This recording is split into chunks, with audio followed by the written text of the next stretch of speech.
ஓம் ஸ்ரீ குருப்யோ நமஹ. ஓம் ஸ்ரீமத் பகவத்கீதா. பகவத்கீதையை பின்பற்றித்தான் பல தலைவர்கள் வாழ்ந்தார்கள். அப்படி வாழ்ந்தவர்களில் ஒருவரான மகாத்மா காந்தியை கூறலாம். மகாத்மா காந்தியடிகள் அகிம்சை என்பதை தன்னுடைய வாழ்நாள் முழுவதும் ஒரு அகிம்சையை தவ வாழ்க்கையாக மேற்கொண்டு வாழ்ந்தவர் ஆவார். கத்தியின்றி ரத்தம் இன்றி யுத்தம் செய்ய வேண்டும் என்பதே அவர்களுடைய கொள்கையாக இருந்தது.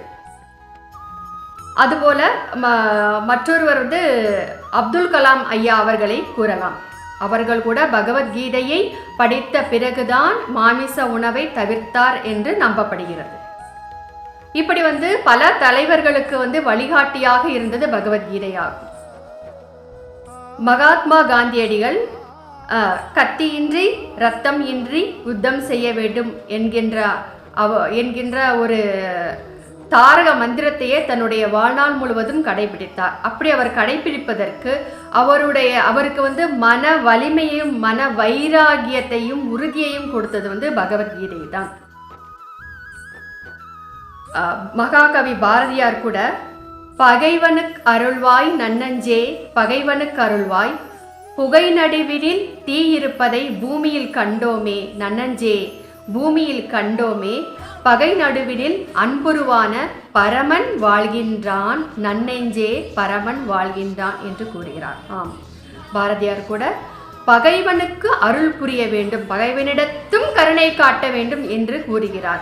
ஏனென்றால் அந்த பகைவனிடத்திலும் நம்முடைய பரமனானவன் ஆத்ம வடிவில் உறைந்து கொண்டிருக்கிறான், பகைவனிடத்திலும் வாழ்ந்து கொண்டிருக்கிறான்.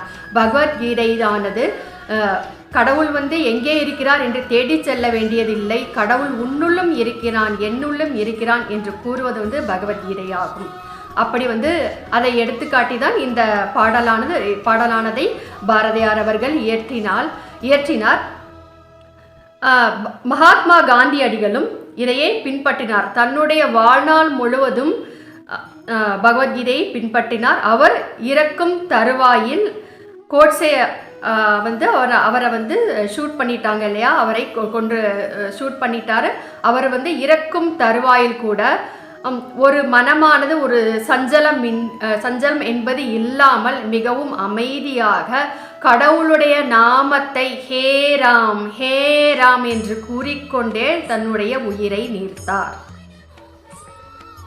கீதையானது கூறுவது என்னவென்றால், யார் இறக்கும் தருவாயிலும் கடவுளுடைய நாமத்தை கூறிக்கொண்டே தன்னுடைய உயிரை நீக்கிறார்களோ அவர்களுக்கு மறுபிறவி என்பதே கிடையாது. அவர்கள் இறைவனிடத்தை சென்று அடைந்து விடுகிறார்கள், அவருக்கு முக்தி தான் என்று பகவத்கீதையானது கூறுகிறது.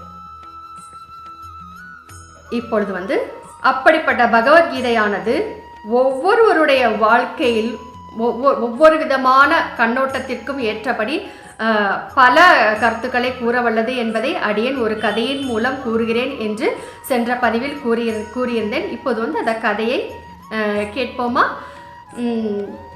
ஒரு குருகுலத்தில் பல மாணவர்கள் பயின்று கொண்டிருந்தார்கள். பகவத்கீதை ஒவ்வொருடைய கண்ணோட்டத்திலும் ஒவ்வொரு மாறுபட்ட கருத்தை கூற வல்லது என்பதை எடுத்துக்காட்ட நினைத்தார் அந்த குருவானவர் மாணவர்களுக்கு. சரியா? அப்படி அவர் நினைக்கும் பொழுது ஒரு பிளாக் போர்டு ஒரு பலகை கரும்பலகையில் அவர் எழுத்தாணியை கொண்டு எழுதுகிறார். ஒரு கிறுக்கல் ஓவியமாக ஒரு ஓவியம் ஒன்றை வரைகிறார்.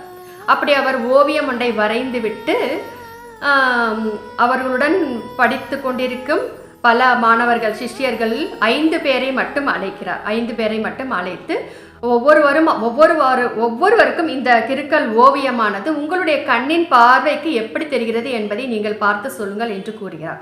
முதலாம் அவர் வருகிறார். அந்த ஓவியத்தை பார்த்துவிட்டு அந்த முதலாம் மாணவர் கூறுகிறார், என்னுடைய கண்ணிற்கு இந்த கிறுக்கல் ஓவியமானது கடலில் ஆழி பேரலைகள் மிக வேகமாக கடல் நீர் வந்து அப்படியே பொங்கி வந்து வழிந்து ஓடுவது போல, அந்த கரைகளில் வந்து முட்டுவது போலவும், ஆறுகளெல்லாம் தண்ணீர் வந்து வேகமாக ஓடுவது போலவும் காட்சியளிக்கிறது என்று கூறினார். இப்பொழுது அடுத்த மாணவர், இரண்டாவது மாணவர் என்ன கூறுகிறார் என்றால், ஒரு பெரிய பாலைவனத்தில்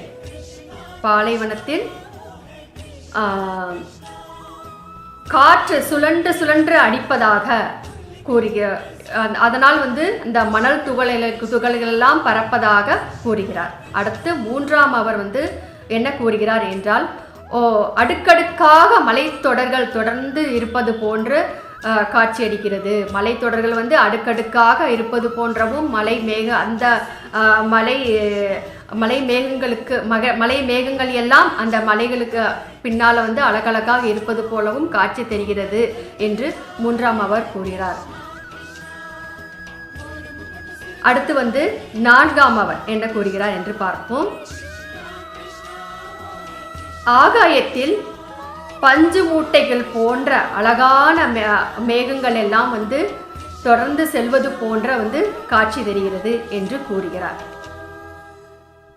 அடுத்து வந்து இன்னொருவர், ஐந்தாவது மாணவர் வருகிறார். அந்த ஐந்தாவது மாணவர் வந்து அவர் அந்த ஓவியத்தை பார்க்கிறார். அந்த ஓவியத்தை பார்த்துவிட்டு என்ன கூறுகிறார் என்றால் வந்து, ஒரு காடே வந்து தீப்பற்றி எறிவது போல வந்து அப்படியே தீச்சுடர் வந்து அப்படி வந்து எரிந்து கொண்டிருப்பது போல காட்சி தெரிகிறது.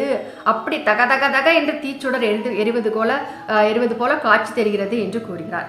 இப்படி 5 மாணவர்களும் 5 விதமாக தன்னுடைய கண்களுக்கு இந்த ஓவியமானது காட்சி அளிக்கிறது என்று கூறினார்கள். சரி, ஐவரையும் சென்று அமர சொல்லிவிட்டார் அந்த குருவானர். உடனே வந்து குருவானவர் கூறுகிறார், உங்கள் வந்து 5 பேருக்கும் வந்து ஒருவருக்கு வந்து இந்த ஓவியமானது அடுக்கடுக்கான மலை போல நிலமாகவும், அடுத்தது வந்து கடல் அலைகள் தொடர்ந்து வருவது போல நீராகவும், காட்டுத்தீ எரிவது போல நெருப்பாகவும், பாலைவனத்தில் வந்து காற்று வீசுவது போல தோன்றியது என்று கூறினார் அல்லவா. அதுபோல காற்றாகவும், ஆகாயத்தில் பஞ்சு போன்ற மேகக்கூண்டங்கள் தெரிவதாக ஒருத்தர் கூறினார் அல்லவா. அப்படி வந்து ஆகாயமாகவும், ஆக நீர், நிலம், நெருப்பு, காற்று, ஆகாயம் ஆகிய வந்து 5 பூதங்களையே வந்து இந்த கிறுக்கல் ஓவியமானது உங்களுக்கு காட்சியாக கொடுத்திருக்கிறது. இப்படி நான் வரைந்த ஒரு கிறுக்கல் ஓவியமே 5 பூதங்களை உங்களுக்கு காட்சியாக வழங்கும் பொழுது, பகவத்கீதையானதை நீங்கள் கொஞ்சம் யோசித்து பாருங்கள். கோடிக்கணக்கான மக்களுடைய கண்ணோட்டத்தில் கோடிக்கணக்கான பிரச்சனைகளுக்கு கோடிக்கணக்காக வழியை சொல்வதுதான், கோடிக்கணக்கான கேள்விகளுக்கும் விடையை கொடுப்பதுதான் இந்த பகவத்கீதை. அப்படிப்பட்ட பகவத்கீதையை நாம் வந்து படிப்பதற்கு கொடுத்து வைத்திருக்க வேண்டும். அதை வந்து அடியேன் வந்து கூறுவதற்கு கொடுத்து வைத்திருக்க வேண்டும். நீங்கள் எல்லாம் கேட்பதற்கு வந்து மிகவும் கொடுத்து வைத்திருக்க வேண்டும். அடியேனது அடுத்த பதிவில் பகவத்கீதையானது முதல் அத்தியாயத்திலிருந்து தொடர இருக்கிறது. இப்படிப்பட்ட மாபெரும் பாக்கியத்தை வழங்கிய இறைவனுக்கு அடியேன் நன்றி கூறுகிறேன். இந்த மாபெரும் கீதைக்கு தொண்டாற்றும் திருப்பணியில் நீங்களும் பங்கு கொள்ள விரும்பினால், கீதையின் ஒரு துளி என்கின்ற இந்த யூடியூப் சேனலை ஷேர் பண்ணுங்க, சப்ஸ்கிரைப் பண்ணுங்க, லைக் பண்ணுங்க. இவள் தமிழ்நாடு மதுரையில் மதுரை கல்லூரி அருகே ஜீவசமாதி அடைந்துள்ள ஸ்ரீ சிவானந்த சரஸ்வதி சுவாமிகளின் பேத்தி ரஜுலா விஜயராகவன்.